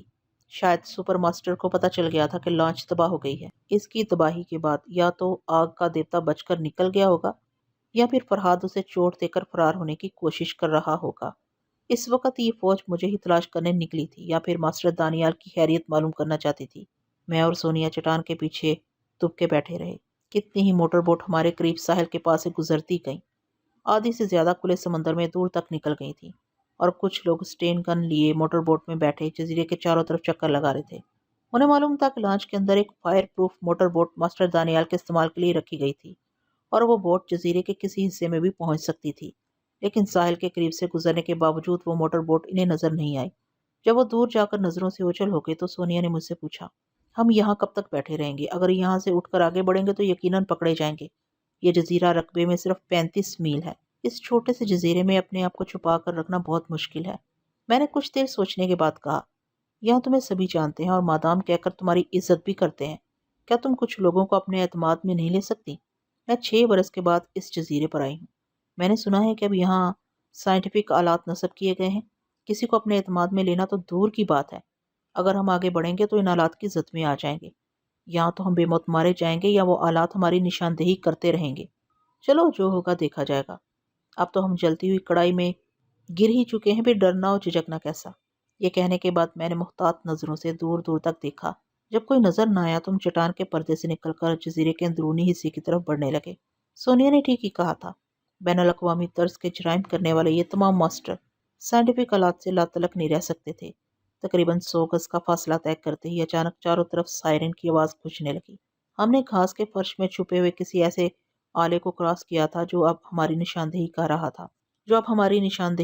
تھا۔ تھوڑی دیر کے بعد سائرن کی آواز بند ہو گئی اور دور دور کی چٹانوں سے لاؤڈ سپیکر کی طرح ماسٹر سائمن کی آواز ابھرنے لگی، خوش آمدید مسٹر فرہاد، اب ہم تمہیں ٹی وی اسکرین پر دیکھ رہے ہیں۔ تقدیر بڑا خطرناک مذاق کر رہی تھی۔ سمندر کے 6 گھنٹے کے سفر میں یہ تقدیر مجھے خوش فہمی میں مبتلا کرتی رہی۔ اس نے پہلے مجھے ماسٹر یوشیا سے نجات دلائی، پھر میکی کو راستے سے ہٹایا، اس کے بعد آگ کے دیوتا کو سمندر کے پانی میں ڈبویا۔ میری پیٹھ تھبک تھبک کر مجھے شاباش دیتی رہی، مگر یہ کمبخت جانتی تھی کہ مجھے کہاں لا کر پھنسائے گی۔ میں اسی جزیرہ کوائی میں پہنچ گیا تھا جہاں سے دور بھاگنا چاہا تھا۔ دور دور کی چٹانوں سے آوازیں گونج رہی تھی۔ ماسٹر سائمن مجھے یقین دلا رہا تھا کہ اب میری ایک ایک حرکت ٹی وی اسکرین پر دیکھی جا رہی ہے۔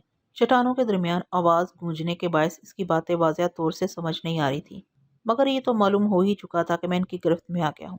اب خواہ پریشان ہونے سے کوئی فائدہ نہیں تھا۔ میں نے لاپرواہی کا اظہار کرتے ہوئے اپنے دونوں کانوں میں انگلیاں ٹھونس کر سوچ کے ذریعے کہا، کتے کی طرح کیوں بھونک رہے ہو؟ تمام چٹانیں بھوں بھوں کر رہی ہیں۔ اب اپنی چونچ بند کرو اور جو کہنا ہے سوچ کے ذریعے کہو۔ میں اسی انتظار میں تھا کہ تم سوچ کے ذریعے رابطہ قائم کرو گے۔ اب تم سیدھے اسی طرح چلے آؤ۔ آگے تمہیں ایک پختہ سڑک نظر آئے گی، وہاں تمہیں آرام دہ سفر کے لیے ایک نئے ماڈل کی کار کھڑی ملے گی۔ میں نے سونیا کے ساتھ ناک کی سیدھ میں بڑھتے ہوئے کہا، یہ بتاؤ تم لوگوں نے ماسٹر دانیال کو لانچ کا ناخدا کیوں بنایا تھا؟ اب تو یہی کہا جا سکتا ہے کہ چونٹی کی موت آتی ہے تو اس کے پر نکل آتے ہیں۔ ماسٹر دانیال بہت عرصے سے اپنی بیٹی کا انتقام لینے کے لیے تلملا رہا تھا۔ جب ماسٹر یوشیا نے تمہارے ملک کی طرف پرواز کی تو ماسٹر دانیال اس وقت بھی تمہارے پیچھے جانے کے لیے مچل گیا۔ سپر ماسٹر اس سے بیزار ہو گیا تھا۔ ایک اینٹی فائر لوشن کے فارمولے کے باعث وہ خام خواہ ماسٹر کے عہدے تک پہنچا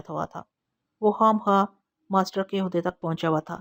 ابتدا میں اس نے کچھ کارنامے دکھائے، مگر اب ایسے کارنامے سپر ماسٹر کا کوئی ادنا خادم بھی دکھا سکتا تھا، کیونکہ اب اس لوشن کا فارمولا سپر ماسٹر کے پاس محفوظ ہے۔ یہی وجہ ہے کہ جب ماسٹر دانیال نے لانچ کا ناخدا بننے کی بہت زیادہ ضد کی تو اسے یہ سوچ کر اجازت دے دی گئی کہ اگر وہ خود ہی مرنا چاہتا ہے تو اچھی بات ہے، یہ اپنی مرضی سے ہمارے راستے سے ہٹ جائے گا۔ اگر یہ تمہیں صحیح و سلامت یہاں تک لے آئے گا تو یہ اس کی خوش نصیبی ہوگی، مگر تم بلا شبہ خطرناک ہو۔ میں اپنی تعریف نہیں پوچھ رہا ہوں۔ کیا تمہارے سپر ماسٹر کا یہی اصول ہے کہ وہ جان بوجھ کر ماسٹروں کو بھی موت کے منہ میں بھیج دیتا ہے؟ تم غلط کہہ رہے ہو۔ سپر ماسٹر نے اسے خود جانے کے لیے نہیں کہا تھا، اس نے خود ہی موت کو دعوت دی تھی۔ کیا سپر ماسٹر یہ نہیں جانتا تھا کہ میں فوراً ہی ماسٹر دانیال کے دماغ تک پہنچ جاؤں گا؟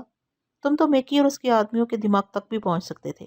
تمہاری ٹیلی پیتھی کی صلاحیتوں سے کوئی خطرہ نہیں تھا، کیونکہ تم کسی ایک دماغ کو کنٹرول کرتے تو دوسرے 5 آدمی تمہیں اپنے قابو میں کر لیتے۔ لہٰذا اگر تم ماسٹر دانیال کو بھی ذہنی اذیتوں میں مبتلا کرتے تب بھی لانچ اس جزیرے تک پہنچتی، لیکن میکی کی غلط رپورٹ نے ہمیں فریب میں مبتلا کر دیا۔ وہ غلط رپورٹ کیا تھی؟ اس نے اطلاع دی تھی کہ تم بری طرح زخمی ہو چکے ہو۔ تمہیں سرد جہنم میں پہنچانے کے بعد تقریباً نیم پاگل بنا دیا گیا ہے۔ تم پاگلوں کے سے انداز میں باتیں کر رہے ہو، جسمانی طور پر اس قدر بیکار ہو گئے ہو کہ سہارے کے بغیر چلنے کے قابل نہیں رہے۔ اس بیچارے نے صحیح رپورٹ پہنچائی تھی۔ ہاں، ہم بھی یہی سوچتے ہیں۔ میکی نے کبھی کسی سے دھوکہ نہیں کیا اور نہ ہی کبھی ماسٹر کو دھوکہ دیا تھا، لیکن تم اتنی جلدی اپنے پیروں پر کھڑے کیسے ہو گئے؟ یہ بھی ٹیلی پیتھی کا ایک کمال ہے۔ تم یہ بات بخوبی جانتے ہو کہ پرانے سے پرانے مرض کا علاج ہپنوٹزم اور ٹیلی پیتھی کے ذریعے کیا جا سکتا ہے۔ اگر ٹیلی پیتھی کے ذریعے کسی زخمی کے دماغ کو صحت مند رکھا جائے تو وہ اپنے زخموں سے اٹھنے والی ٹیسوں کو بہت حد تک بھلا دیتا ہے، یا یوں سمجھو کہ اتنی قوت ارادی پیدا ہو جاتی ہے کہ جسمانی تکالیف کو برداشت کرنے کا حوصلہ پیدا ہو جاتا ہے۔ اس وقت میں بھی قوت ارادی سے کام لے رہا تھا، ورنہ جسمانی کمزوریاں اب بھی ہیں، میری ہڈیاں تک دکھ رہی ہیں، مگر میرا دماغ ان کمزوریوں کو بہت دور سے محسوس کر رہا ہے۔ فکر نہ کرو، تمہاری یہ کمزوریاں جلد ہی دور ہو جائیں گی، تمہارا باقاعدہ علاج کیا جائے گا۔ ہم پختہ سڑک کے کنارے پہنچ گئے۔ وہاں ایک ایئر کنڈیشن کیٹلاگ کھڑی تھی، اس کے آگے پیچھے 2 جیپ کاریں تھیں اور 6 مسلح نوجوان استاد نظر آ رہے تھے۔ کیٹلاگ کے ڈرائیور نے ہمیں دیکھتے ہی پچھلی سیٹ کا دروازہ کھول دیا۔ میں سونیا کے ساتھ پیچھے آ کر بیٹھا تو وہ کار واقعی اتنی آرام دہ تھی کہ وہیں سو جانے کو جی چاہتا تھا۔ میرے نصیب میں راتوں کی نیند نہیں تھی۔ کوئی ہجر فراق میں جاگتا ہے، میں دشمنوں کے مزاج پوچھتے پوچھتے راتیں گزار دیتا تھا۔ پچھلی تمام رات بھی لانچ میں جاگتا رہا۔ اب اس ایئر کنڈیشن کار میں نیم دراز ہو کر سوچ رہا تھا کہ سپر ماسٹر کی ایسی کی تیسی نصیب میں جو لکھا ہے وہ سامنے ضرور آئے گا۔ فی الحال مجھے آرام سے سو جانا چاہیے۔ میں نے ایک بھرپور انگڑائی لی اور اس کے بعد سونیا کا ہاتھ اپنے سینے پر رکھ کر آنکھیں بند کر لیں۔ کار کے اندر ایک سپیکر اچانک ہی آن ہوا اور آواز آنے لگی، مسٹر فرحات، کیا بہت تھک گئے ہو؟ ہاں، پچھلی رات سونے کا موقع نہیں ملا تھا، مگر تم بڑے رومانٹک انداز میں سو رہے ہو۔ سونیا کا ہاتھ تمہارے سینے پر ہے، جو کچھ تمہارے ریکارڈ میں ہے وہ اسکرین پر بھی نظر آ رہا ہے۔ تم واقعی حسن کے رسیا ہو، فکر نہ کرو، یہاں تمہارے لیے کافی خوراک موجود ہے۔ اسپیکر سے آنے والی آواز ماسٹر سائمن کی نہیں تھی، کوئی اور بول رہا تھا۔ اس وقت میں اس کے ذہن میں جھانکنا نہیں چاہتا تھا۔ میں اس بکواس کو نظر انداز کرتے ہوئے آنکھیں بند کیے فریال سے باتیں کرنے لگا اور اسے موجودہ حالات کے متعلق تفصیل سے بتانے لگا۔ پچھلے دن وہ ماسٹر یوشے کی موت کی خبر سن کر خوش ہو گئی تھی۔ اسے یقین ہو گیا تھا کہ میں جلد ہی واپس چلا آؤں گا، مگر جب اسے پتا چلا کہ میں دشمنوں کے ہیڈ کوارٹر میں پہنچ گیا ہوں تو وہ مایوس ہو گئی۔ کبھی دھوپ اور کبھی چاندنی، زندگی کے سفر میں یہی 2 چیزیں ملتی رہتی ہیں۔ کل اسے چاندنی ملی تھی، آج دھوپ مل رہی تھی۔